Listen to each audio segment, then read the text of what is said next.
I'll just let Hannah know, and then if there's any calls, I'll just let you know. I'll give you a text. Cheers. Okay, alright, cheers mate, thank you so much.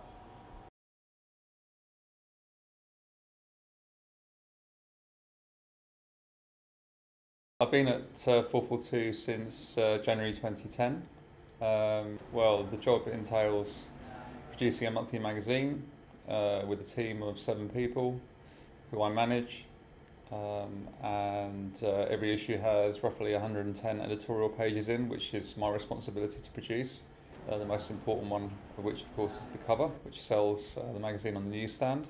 I oversee the art team, I oversee production, I oversee features, commissioning. So my role is basically to make sure that everything is being done to the required standard to make sure that we produce a product that's worth £4.50.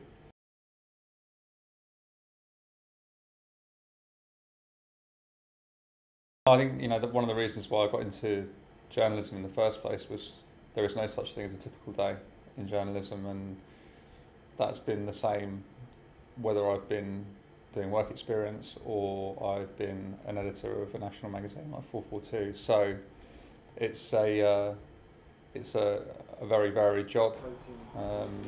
Today you may have seen me running around packaging up boxes because we're entering the magazine in multiple awards at the PPA Awards, and that's my responsibility because I'm the one who wants to promote the magazine, get it out there, get some credentials for it, so it falls to me to do that. The list goes on and on and on and on and on, basically.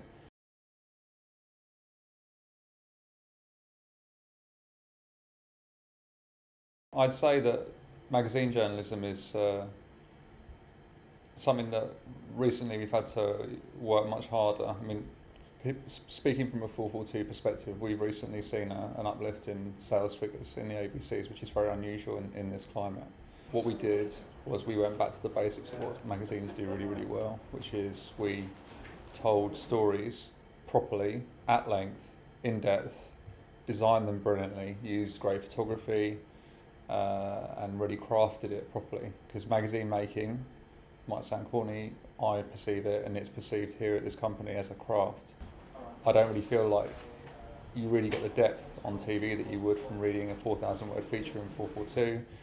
For example, a really great example, actually, a comparable example would be when we recently did an interview with Cesc Fabregas, which is our cover story, and then a half-hour show went out on Sky Sports, which was kind of Cesc in Barcelona, and it was all right. They got brilliant access. They were even in his bedroom, looking at pictures of him as a child. Visually, it was great, but you didn't really feel like you got any kind of story out of it, And with our piece, we actually got why he left Arsenal, why it was so important for him to leave and go to Barcelona. He was very, very honest. We got some great photography as well, which made for a strong cover.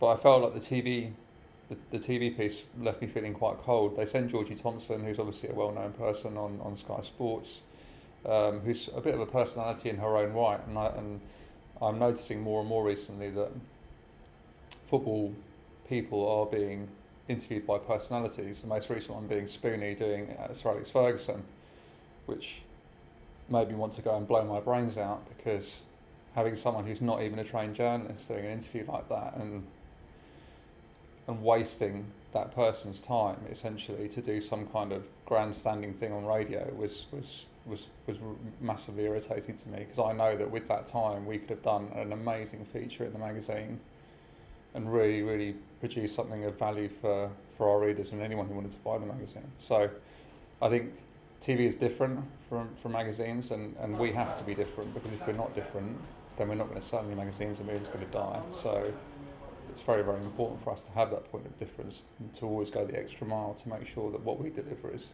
deeper and more of an extensive read.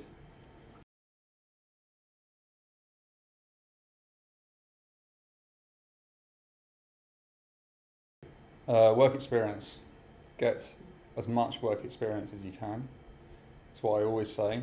Even when I was a workie, even when I was doing work experience, I used it to actually go, do I like it here? Is this the kind of environment I want to be working in? I quickly realised that there were certain places I never wanted to work, local newspaper newsrooms were horrendous, you know, and everyone I went to was just like depressing, because it is one of those things that the more you put in, the more you get out. And I'll tell you something now as well, your whole career in journalism will be like that as well, because if you sit back and wait for things to happen to you, it won't happen.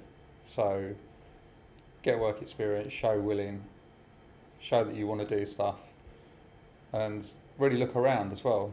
When you go in to do your work experience, don't just sit there and hum away in the corner like a fridge. You know, get in there and talk to people.